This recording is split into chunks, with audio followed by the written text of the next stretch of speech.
I'm told there will be revenue measures in that. That's the case. We know constitutionally the matter must start in the House of Representatives. We'll now leave this program to continue our live coverage of the U.S. Senate. Members have just returned from a recess.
Mr. President. Senator from Florida. Mr. President, I ask consent that the quorum call be lifted. Objection. Mr. President, may I speak as if in morning business? Without objection. Mr. President, yesterday the Space Shuttle Atlantis came back and in that early morning darkness with those xenon lights illuminating that 3-mile-long runway at the Kennedy Space Center, a location that a century ago a set of grandparents of mine had homesteaded under the old Homestead Act, worked the land for the required 4 years, and I have a copy of the deed signed by Woodrow Wilson, 1917, to my grandparents. And, you know, over 3/4 of a century later, that thought was not lost on me when we went in that early morning darkness to the launch pad, that my grandparents would have never ever believed that so many years later that a grandson was going to literally leave the face of the earth from almost the old homestead where they had to swat mosquitoes and fight off rattlesnakes and alligators as they eked out a living out of that Florida soil. Well, that was the location that Atlantis came back to yesterday morning after a 13-day flawless mission, after having been launched by the finest launch team in the world, a launch team that is now having to disperse in part because we are shutting down the Space Shuttle program after 30 glorious years. An incredible flying machine, 135 missions, very successful, that allowed us to do incredible things in space with human beings interacting. And, of course, 2 tragic missions, the destruction of Challenger on ascent 25 years ago and the destruction of Columbia on re-entry just a few years ago in the early part of this last decade.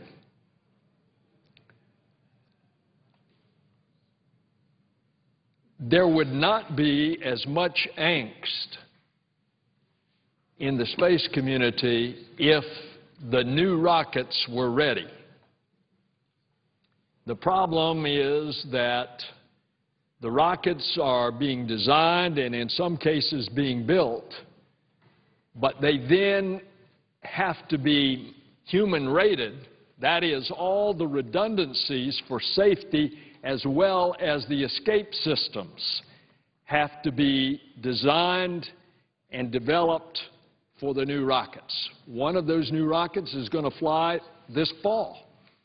and it will launch and rendezvous with the International Space Station and will deliver cargo, but it's going to take a few years to rate that for humans, and that all the more adds to the angst. The angst of people that have lost their jobs and now don't see the American rocket that is ready to fly immediately upon the shutdown of the Space Shuttle program. I have been surprised, Mr. President, that we have a lot of people in America that thinks that the space station's the space program's being shut down. We have an International Space Station up there at about 225 miles up. This thing is huge. It's 120 yards long from one end zone to another of a football field. That's how big it is. And there are 6 human beings up there doing research right now. And you know, we have trials in the Food and Drug Administration on drugs that have been developed on that International Space Station. The first one that's in trials right now is a vaccine for salmonella. Another one that is getting ready to start trials is a vaccine for MRSA. It's the highly infectious bacterial disease in hospitals that we find so difficult to control because you can't get a kind of antibiotic that'll control it. So, Mr. President, I just wanted to say for America's space team, a job well done. A number of us, including Senator Hutchinson and myself, had introduced and we passed last week the resolution commemorating the men and women of NASA. And indeed, their congratulations and commendations are certainly in order on a job well done. The space program lives. The space program will go to greater heights. We will go to Mars, and we will see Americans venture out into the cosmos for even greater discoveries. Mr. President, I yield the floor. Senator from Illinois. I ask unanimous consent the Senate proceed to a period of morning business with senators permitted to speak for up to 10 minutes each. Without objection. Mr. President, we're facing a deadline tonight. At midnight, the current reauthorization of the Federal Aviation Administration expires.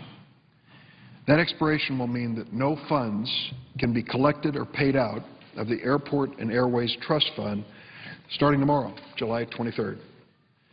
The trust fund provides the primary source of funding for the Federal Aviation Administration through excise taxes imposed on airline tickets, aviation fuel, and air cargo shipments.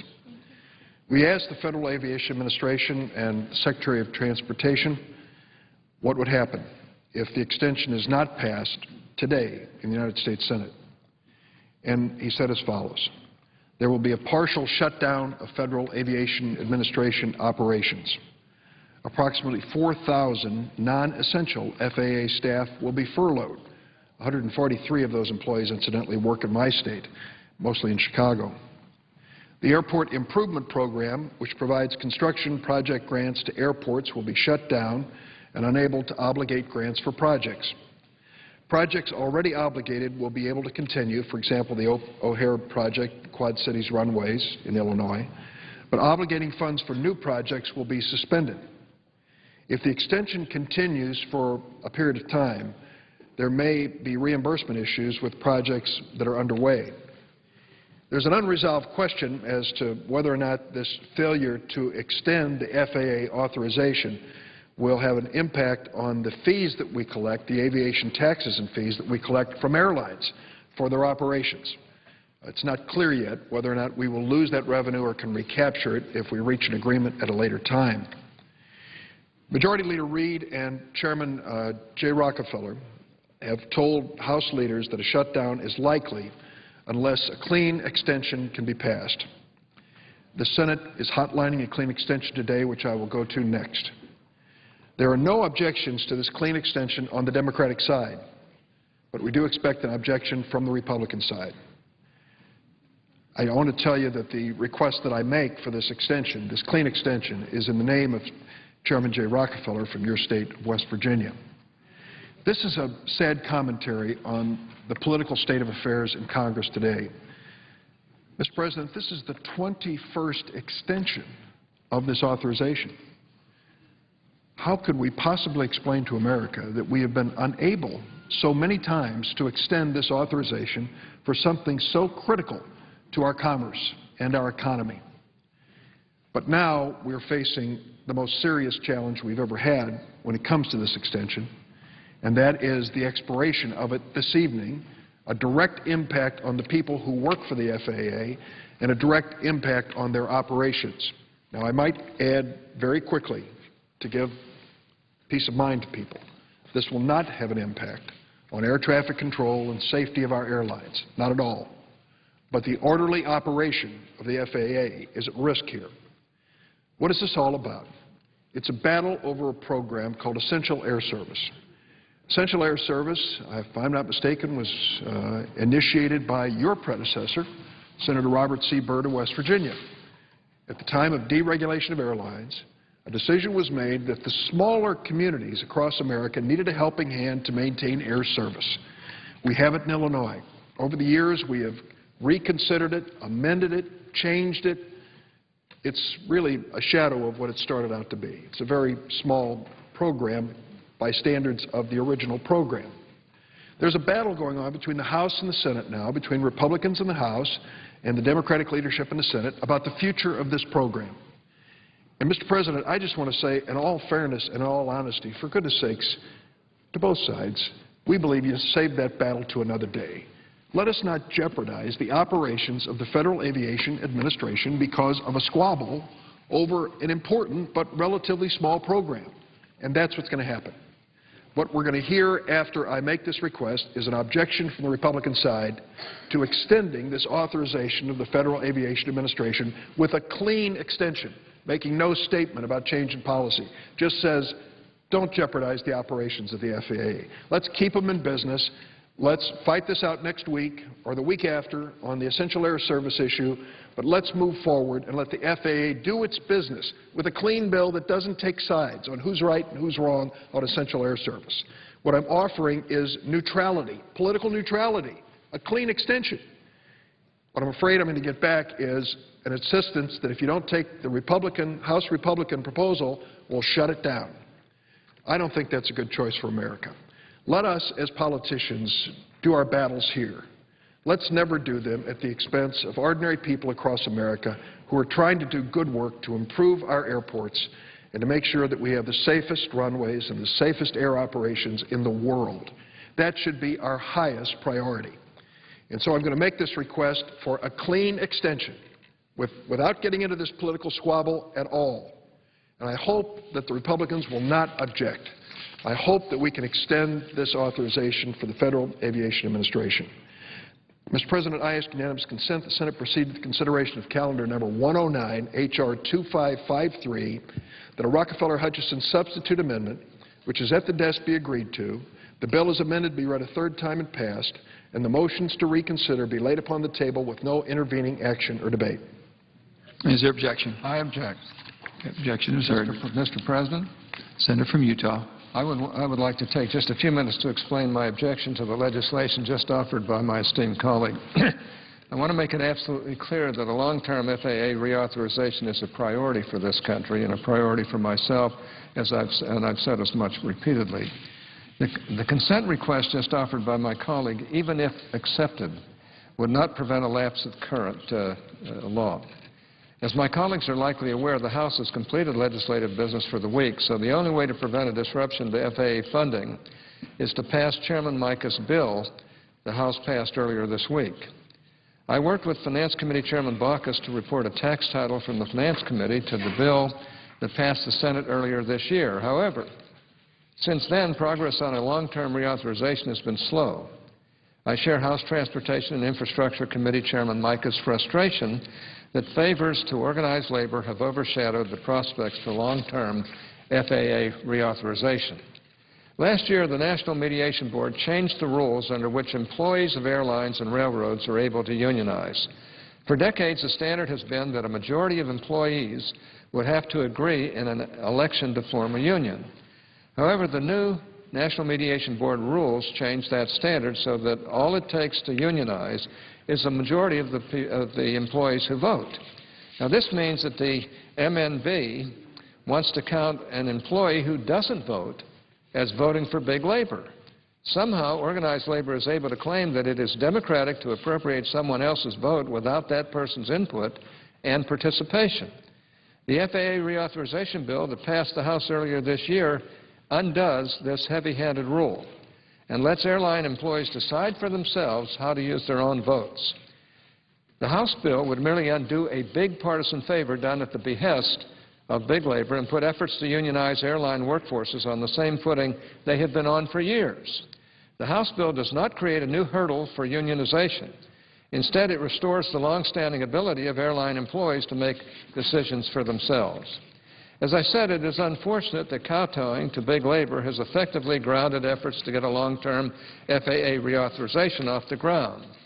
The lack of a long-term bill is bad for airports all across the country because they don't have the funding stability to plan and complete projects.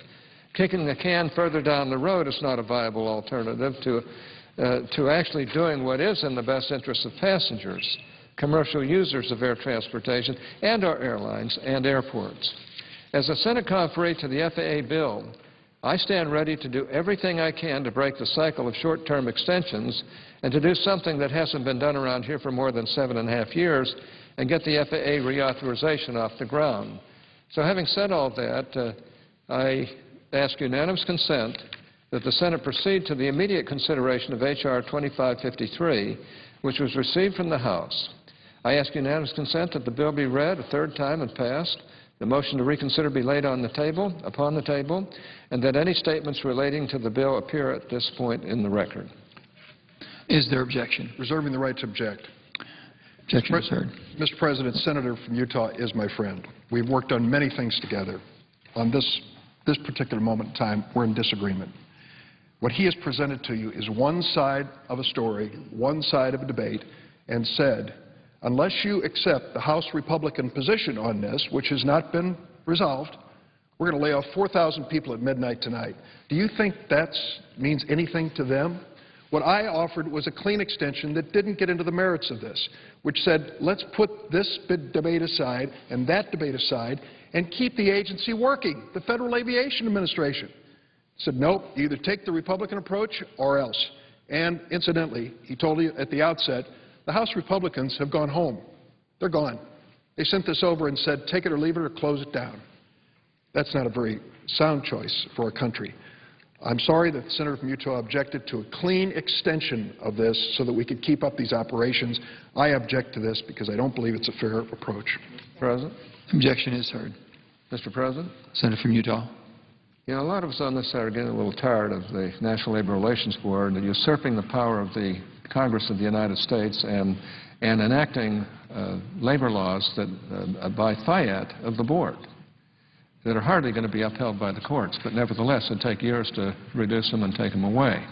In this particular case, the National Mediation Board has changed a long-standing rule that when you vote to unionize it, it's the vote of all employees. And this means that you could have a vote, and this is what I think the House is trying to stop and to change. It means that you can have a vote with less than half of the employees, and it would be the majority of those who vote. Now, that's never been the law, it's never been the case, and it's clearly a heavy-handed approach towards the FAA, and I think that's one reason why the House has taken this very strong position. Now, I understand my friend on the other side. We are friends, and we work together on so many issues, and I have a tremendous amount of admiration for him and his ability to lead and to express himself. He's one of the best people of expression in the history of the Senate, and I have great respect for him. But that's one of the main reasons why the House is up in arms on this, and I have to say our side is up in arms as well. We've got to stop this changing laws without the consent of Congress just by the fiat of those on the National Labor Relations Board and the National Mediation Board. It's not right. It's upturning hundreds of years of labor law, and frankly, it's wrong, and I'm on the side of the House in this matter because of it. Mr. President, Senator from Illinois. perhaps if I were as persuasive as my colleague has just said, he would not have objected. But having said that, when we speak about heavy hands, we don't have to worry about the heavy hand of the House on this issue because they went home. They took off. They left, which means that 4,000 people will be furloughed this evening. Mr. President, I ask unanimous consent the Senate proceed to the consideration of calendar number 104S300. Clerk will report. Calendar number 104S300, a bill to prevent abuse of government charge cards. Is there objection to proceeding to the measure?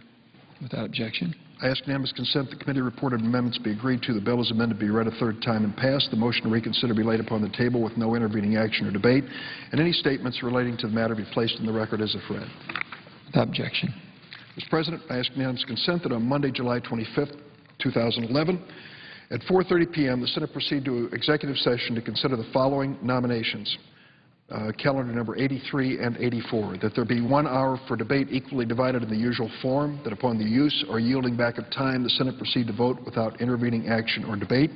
On calendar number 83 and 84 in that order, the motions to reconsider be considered made and laid upon the table with no intervening action or debate, that no further motions be in order, that any related statements be printed in the record, that the President be immediately notified of the Senate's action, and the Senate then resume legislative session. Without objection. Mr. President, I ask unanimous consent that when the Senate completes its business today, it adjourn until 2 p.m. on Monday, July 25th, that following the prayer and pledge, the journal of proceedings be approved to date, the morning hour be deemed expired, and the time for the two leaders be reserved for their use later in the day, that following any leader remarks, the Senate be in a period of morning business until 4:30 p.m., with senators permitted to speak therein for up to 10 minutes each. Further, that at 3:40 p.m., the Senate observe a moment of silence in memory of Officer Jacob J. Chestnut and Detective John M. Gibson of the United States Capitol Police, who were killed 13 years ago in the line of duty defending this Capitol, the people who work here, and its visitors against an armed intruder. Finally, I ask unanimous consent that following morning business, the Senate proceed to executive session under the previous order. Without objection. Mr. President, the first roll call vote next week will be at approximately 5:30 p.m. on confirmation of the nomination of Paul Engelmeyer to be U.S. District Judge for the Southern District of New York. Mr. President, if there's no further business to come before the Senate, I ask that it adjourn under the previous order. The Senate stands adjourned until Monday at 2 p.m.